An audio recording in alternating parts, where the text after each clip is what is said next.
అందరికీ నమస్తే. Welcome back to my channel. ఈరోజు recipe Chittoor special chicken gravy curry. ఈ చికెన్ గ్రేవీ కర్రీని ఇడ్లీతో తింటే చాలా టేస్టీగా ఎమ్మీగా ఉంటుంది. ముందుగా ఈ గ్రేవీ కోసం మసాలా ప్రిపేర్ చేసుకోవాలి. ఒక మిక్సీ జార్లో పట్టా, లవంగం, వెల్లుల్లి, అల్లం అలాగే టమాటో ముక్కలు కొన్ని వేసి బాగా పేస్ట్ చేసుకోవాలి. ఇప్పుడు అదే మిక్సీ జార్లో కొన్ని ఆనియన్ ముక్కలు కూడా వేసి బాగా పేస్ట్ చేసుకోవాలి. ఇలా పేస్ట్ అయిన తర్వాత కొద్దిగా కొబ్బరి ముక్కలు అలాగే కొద్దిగా టమాటో ముక్కలు వేసి దీన్ని బాగా పేస్ట్ చేసుకోవాలి.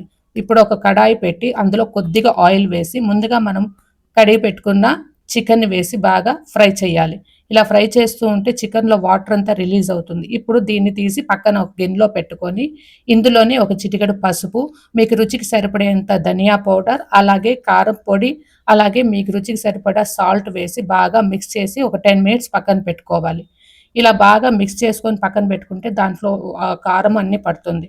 ఇప్పుడు ఒక కడాయి పెట్టి కొద్దిగా ఆయిల్ అనేది ఎక్కువగానే వేసి ముందుగా మనం గ్రైండ్ చేసి పెట్టుకున్న ఆనియన్ పేస్టు, అలాగే కరివేపాకు, అలాగే ఇక్కడ 2 స్పూన్స్ ఆఫ్ అల్లం వెల్లుల్లి పేస్ట్ వేసి బాగా ఫ్రై చేసుకోవాలి. ఇదంతా బాగా పచ్చి వాసన పోయేంత వరకు బాగా ఫ్రై అయిన తర్వాత ఇప్పుడు మనం ముద్దుగా సిద్ధం చేసి పెట్టుకున్న కొబ్బరి మసాలా దీన్ని కూడా వేసి మొత్తం వేసి అంతా బాగా ఫ్రై చేసుకోవాలి. దీన్ని బాగా ఫ్రై చేస్తూ ఉంటే ఆయిల్ అనేది రిలీజ్ అవుతుంది. ఇక్కడ చూసారు కదా, ఆయిల్ అనేది రిలీజ్ అవుతుంది. ఇప్పుడు ఇలా రిలీజ్ అయిన తర్వాత అప్పుడు మసాలా అంతా బాగా వేగినట్టు అర్థం. ఇప్పుడు మనం ముద్దగా కలిపి పెట్టుకున్న చికెన్ అంతా వేసి ఇక్కడ మిక్స్ చేసేసేయాలి.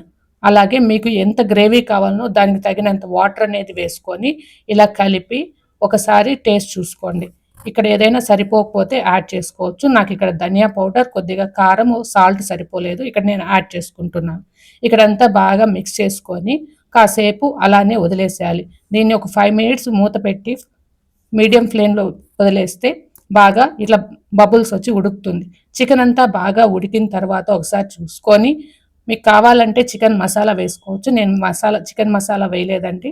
అలాగే ముందుగా తరిగి పెట్టుకున్న కొత్తిమీర తరుగు ఇదంతా వేసి బాగా మిక్స్ చేసుకుంటే ఎంతో రుచికరమైన చికెన్ గ్రేవీ కర్రీ రెడీ.